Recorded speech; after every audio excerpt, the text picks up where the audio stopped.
প্রিয় ভাইরা, আমাদের এই দেহ একদিন মরে পচে গলে যাবে, কিন্তু আমাদের আত্মার মরণ হবে না।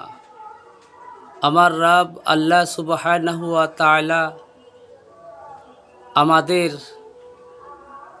অভ্যন্তর দেখেন, আভ্যন্তরীণ ইসলাহ দেখেন, আমাদের অন্তঃকরণ দেখেন, আমাদের বাহিরের বৈশিষ্ট্যের দিকে তিনি খেয়াল করেন না।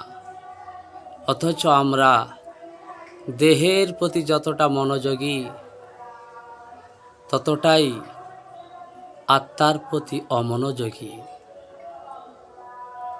এই দুনিয়ার সুখ শান্তি দুঃখ কষ্ট ক্ষণস্থায়ী,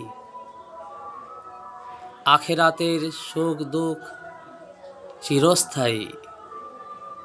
কিন্তু আমরা দুনিয়ার দুঃখ কষ্ট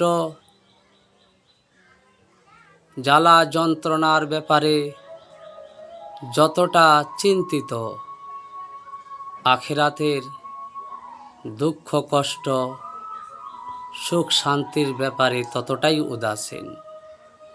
আল্লাহ আমাদের সকলকে হেফাজত করুন।